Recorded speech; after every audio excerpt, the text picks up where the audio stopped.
It's time for another iteration of Win Total Wednesday, and today, Musso, like you said, we're going to keep it local. Let's take a look at what Las Vegas thinks of the NFC South going into 2022. According to DraftKings, the Bucs are the favorite to win the division. Their win total set at 11.5. The Saints up next, over under 8 wins. Then the Panthers over under 6 wins. And way down the list, the Atlanta Falcons projected to win exactly 5 games. Ha! And this list, Musso, would have looked a lot different had Tom Brady just stayed retired. Man, would it have not, though? I mean, the Saints at that point would have had the most experienced quarterback in the division.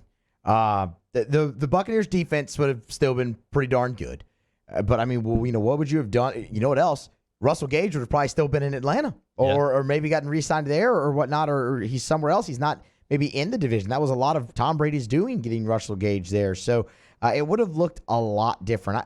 I think just with that defense, though, the questions at quarterback would have been something. Bruce Arians retiring would have been something that involved in that.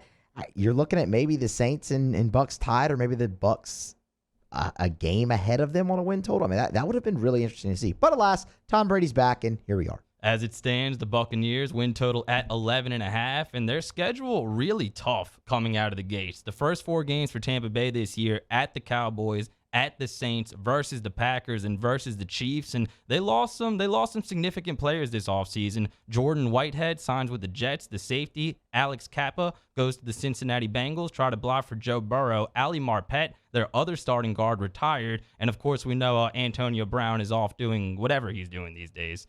The Buccaneers also drafted Rashad White out of Arizona State to replace Ronald Jones, who led them free agency. They did keep playoff Leonard Fournette, looking pretty thick over there in minicamp. I don't know if you've seen the pictures of Leonard, but he's not missing any meals. And as you alluded to, they signed wide receiver Russell Gage to try to complement Mike Evans and Chris Godwin. Should make a pretty deadly receiving core, but they are still waiting on Rob Gronkowski's decision. He is still retired. Tom Brady trying to convince him to come out of retirement and join him to try to win another ring. But this team is still really good, Musso. Both sides of the ball, they have a lot of talent, but they are getting a little bit older. And when it comes to win total specifically, I'm curious to see if later down the road, like late in the season, the Buccaneers are focusing a little more on staying healthy for the playoffs instead of trying to win some of these games and going for a home field advantage or the first seed in the NFC or whatever is at stake there. So I think the Buccaneers are still in really good position to win the division if we're speaking objectively, but 11.5 might be kind of tough to get to. Yeah, and looking at a couple different things. Looking at their schedule for one, you mentioned it's tough out of the gates, right? At Cowboys, at Saints, home against the Packers, home against the Chiefs. I think you'd be hard pressed to find a tougher first 4 games in the NFL than that. I do not have all 30 schedules in front of me right now, 32 schedules in front of me right now, but that's on paper one of the toughest. I guarantee that. They have a couple tough stretches in their schedule, though, do the Buccaneers. So you have that one, and then towards the middle, you have a back-to-back home game against the Ravens and the Rams. And Seahawks after that. You'll win that. At the Browns, I mean, what do they look like? We don't know. It doesn't look like Deshaun Watson's going to play very much at this point. But then you have your second game against the Saints after that. And then you have a road trip to San Francisco and the Bengals. So that middle of that schedule is pretty unforgiving as well. Now it lightens up again towards the end. But it's going to be interesting. And that's an interesting point you bring up about their age. And look, you add Akeem Hicks as well, speaking of age, and that's a guy who missed time last year. And is he really that much better of an option than Ndamukong Suh, who played really well for the Buccaneers there? I mean, obviously, look, still out there, Saints. I see Davenport Turner injured at minicamp. And Ndamukong Suh is just chilling, just saying. All right, exactly. So, I mean, we'll wait and see there. I like the defense a lot, and I think that can carry them to a lot of wins.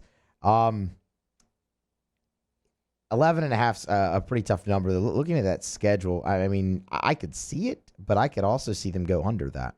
The Saints are at 8 wins. We talk about them a lot. We'll talk about them a little bit in the next segment, too. Obviously, need to see if Jameis, Allen can handle the added responsibilities for a full season. Actually, I'd like to change that. They have Tom Brady. They're going to go over 11.5 wins. And they're probably still going to get swept by the Saints. Probably. That is our Saints analysis here on Win Total Wednesday, because, again, we talk about them a lot. We will talk about them a little bit in the next segment to close out the show. Musso, I think the win total for the Panthers is interesting at 6. And when we're talking about this team right now, I think the first question we need to ask is what the hell is going on with Christian McCaffrey?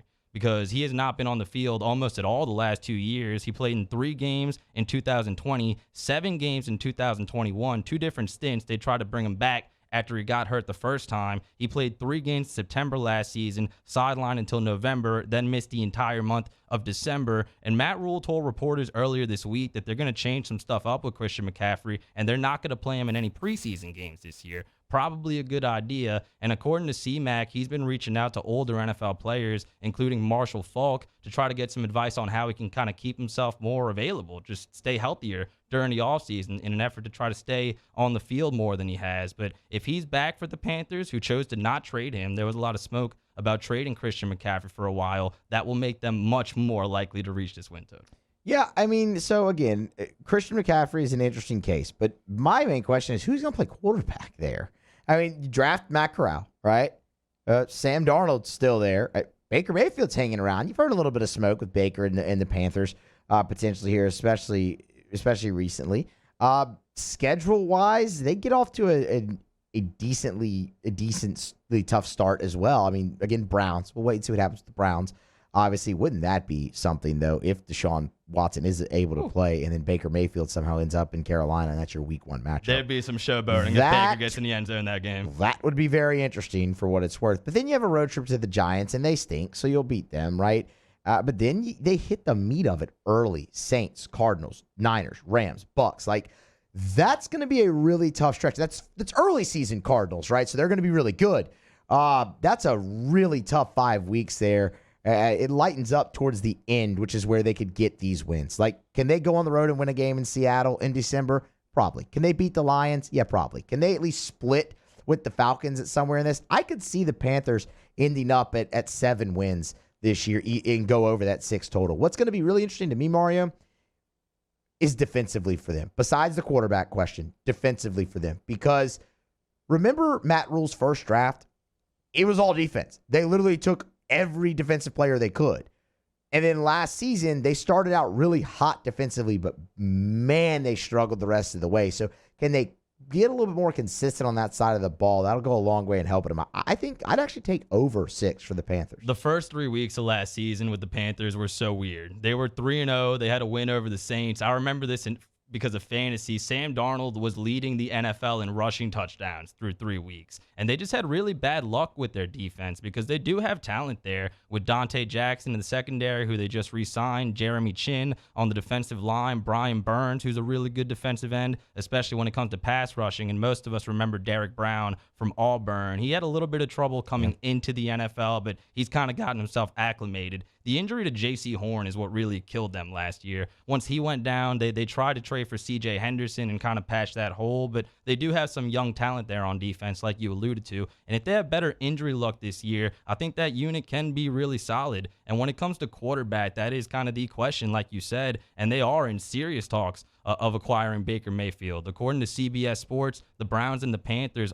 are in talks right now to make a trade, and Carolina in particular has, quote, real urgency to finalize a deal. But the main issue remains Baker Mayfield's salary, just trying to kind of make the money work. Yeah. And it'll be interesting to see if they can't land Baker. But Sam Darnold is still there, like you said. They also drafted Matt Corral in the 3rd round. I think he's a little bit more of a project, Matt Corral, but they have a really good receiving core, man. Anderson and Moore, both of those guys had more than 1,000 yards a couple years ago, and they do have Terrace Marshall out of LSU, who we know can ball. So offensively and defensively, just in terms of roster, they do have a lot of potential. And that's something that would make it attractive to a quarterback like Baker Mayfield.